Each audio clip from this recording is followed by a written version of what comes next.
ces deux-là sont les faces d'une même pièce. Dave, 79 ans, et Patrick Loiseau, 74 ans, son amour, son parolier. L'un possède une voix tombée du ciel, un humour corrosif et une passion sans limite pour la scène. L'autre s'épanouit à l'ombre des chansons qu'il lui a écrites, ainsi qu'à Françoise Hardy, son idole absolue depuis l'enfance, Sylvie Vartan ou encore des Miss Rousseaus. Rencontre cœur à cœur. Gala, Patrick, lorsque vous voyez Dave assis là, que ressentez-vous? Patrick Loiseau, c'est miraculeux. Cela rappelle combien chaque instant est précieux, qu'il ne faut pas se gâcher la vie avec des broutilles. Gala, vous avez dû passer par de terribles affres pendant ces 4 jours de coma? P. Elle, c'était un cauchemar. On ne savait pas s'il allait se réveiller, dans quel état il allait être. Apparemment, il n'était pas hémiplégique, l'une des hypothèses envisagées après une chute pareille. Dave, j'ai perdu le goût et l'odorat, et j'ai quelques problèmes de mémoire immédiate. J'ai aussi perdu une forme de légèreté. Gala, vous avez vu la mort de près? Dave, je ne me souviens de rien. Mais maintenant, je monte les escaliers sans courir et toujours en me tenant. Vous savez, intellectuellement, je suis prêt à mourir. Même si, quand je suis en avion et qu'il y a des turbulences, je me dis que je ne suis pas tant prêt que ça. Gala, cet accident vous a changé? P. Elle, moi, je suis plus sur le qui-vive. À la maison, quand je ne vois pas Dave pendant plusieurs minutes, je ne peux pas m'empêcher d'aller voir où il est.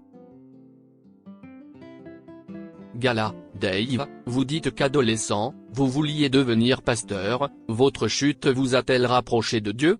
Dave, je parle à Dieu un peu plus qu'avant. Mais il ne me répond toujours pas. Très jeune, je priais beaucoup. À 14-15 ans, j'étais maître d'école pour les enfants de 6-8 ans, je leur apprenais la Bible. Je demandais à Dieu de protéger mes parents mais aussi mes frères et sœurs de la noyade quand on allait à la plage. En échange, je lui promettais de devenir pasteur. J'ai intégré un lycée classique pour en faire mon métier. Tout ça pour chanter Vanina. Et puis, il y avait cette femme pasteur, très belle, qui parlait tellement bien. Je voulais devenir comme elle, être celui que l'on écoute. Il y avait déjà une forme de narcissisme. Après avoir été avec Anthony Perkins, je trouvais pas mal qu'il soit avec moi, un mec qui faisait la manche dans la rue. Dave Gala, la scène reste votre moteur. Dave, mes vrais bonheurs dans la vie, c'est cuisiner, même si c'est plus compliqué maintenant, mais je fais comme si j'avais toujours l'odorat et le goût. Partir en vacances avec Patrick. Et la scène, bien sûr. Là, j'ai l'impression de devenir un autre. Il y a une forme de schizophrénie là-dedans. Je dis des choses que je ne dirais pas dans la vie. Je me raconte que je fais du Johnny Hallyday, du Michel Sardou. P. L. Tu fais aussi des choses que tu ne ferais pas dans la vie. Dave, lorsque nous rencontrons de nouvelles personnes, Patrick me dit toujours, ne fais pas ton mariole. P. Elle, non, je lui dis, arrête de faire ton numéro. Il a toujours envie d'épater les gens. Gala, Dave, pourquoi à votre avis? Dave, je n'en sais rien. Mon père était un peu comme ça. Quand on allait dans un restaurant classe, il avait tendance à frimer. À l'Olympia, il arrêtait les gens dans le hall en leur disant « Je suis le papa de Dave ». Il est décédé en 1990, à 83 ans, des suites d'une chute. Comme moi. Je lui ai raconté une histoire drôle, il a souri, et puis il est mort. C'est joli non? Gala, Patrick, Dave raconte qu'il a flashé sur vous lors de votre rencontre en 1971. Pour vous aussi, cela a été le coup de foudre? P.L. C'était au House Bar, en bas de la rue Saint-Jacques, à Paris. À minuit, il y avait une attraction en live. Et ce soir-là, l'attraction, c'était Dave. Malgré le brouhaha autour de lui, il attirait l'attention avec sa voix, sa présence. Je me suis dit, il est gonflé. Gala, vous étiez un habitué du lieu? P.L. C'était la première fois que j'y mettais les pieds. Une de mes meilleures amies, qui me voyait me morfondre après une histoire d'amour un peu compliquée, m'a proposé de sortir pour me changer les idées. Gala, cette histoire, c'était avec l'acteur Anthony Perkins. P.L. Vous souhaitez reparler de ça? Oui, l'histoire était en train de se terminer. Elle s'est d'ailleurs prolongée de manière épistolaire au-delà de notre rencontre avec Dave. Dave, nous sommes allés le voir ensemble à New York. P.L. Longtemps après, c'était en 1976. Il jouait Ecous, sur scène. Notre histoire était finie depuis très longtemps, il était marié mais, ce qui était assez troublant, c'est qu'il portait toujours l'écharpe que je lui avais achetée. Je parle à Dieu un peu plus qu'avant. Mais il ne me répond toujours pas. Dave Gala, à l'époque, cela vous a stressé Dave? Dave, non pas du tout. Après avoir été avec Anthony Perkins, je trouvais pas mal qu'il soit avec moi, un mec qui fait la manche dans la rue. Gala, parmi vos chansons, quelles sont celles qui racontent le mieux votre histoire d'amour? Dave, étrangement, la chanson qui me vient n'a rien à voir. Ces derniers regards, que Patrick a écrit à la mort de ma mère. Une très belle chanson d'un fils à sa mère. C'est moi qui la chante mais c'est lui qui l'a mise en mots. Cela prouve qu'il y a un lien incroyable entre nous. Il y a aussi La Décision. Ce n'est pas le titre le plus connu, mais il est spectaculaire vocalement. Pour cette chanson, je pense à Patrick. J'ai besoin de cet amour-là pour bien la chanter. Gala, Dave, vous étiez adulé.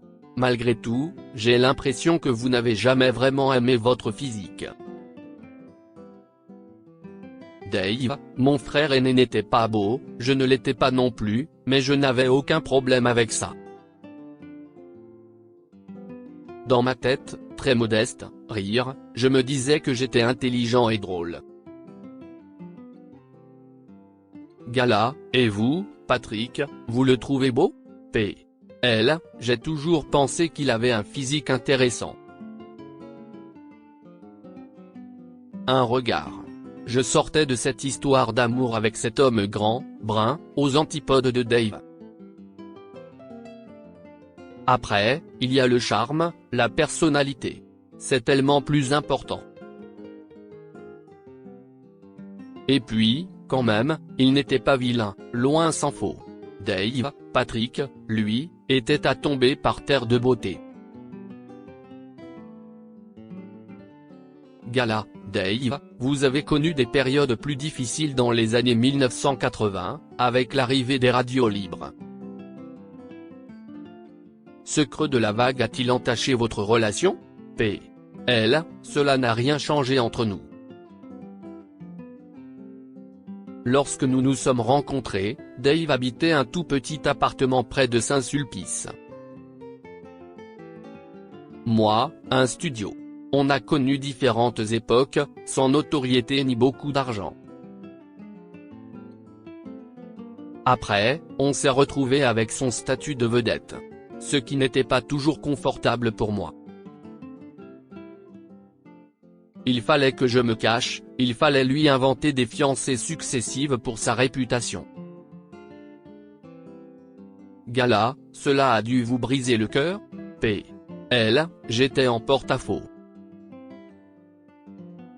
Ma légitimité auprès de lui, c'était d'être son parolier.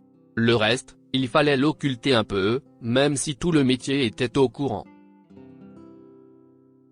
Mais exister à travers mes chansons me suffisait complètement. Gala, vous vous étonnez encore l'un et l'autre? Dave, je l'espère. On me demande souvent des conseils sur le couple et le secret de notre longévité, surprendre et donner. Gala, qu'allez-vous chanter pour votre concert anniversaire, le 21 mai 2024? Dave, des titres des années 1970, ceux de la belle époque, des disques d'or. Il y aura bien sûr des chansons du dernier album. Et j'aimerais que Charlie, le chanteur anglais avec qui je faisais la manche à mon arrivée à Paris, monte sur scène avec moi. Gala, et vous Patrick? Vous avez déjà fait une première partie de Dave. P. L, ce n'est pas ce que j'ai fait de mieux. Non, je ne monterai pas sur scène mais j'ai écrit une chanson, un nouveau titre. Comment ne pas être amoureux de vous, Talent Édition. Cet article est à retrouver dans Gala N° 1588 disponible dans les kiosques ce jeudi 16 novembre 2023. Crédit photo, Bertrand Rindolph Petrov.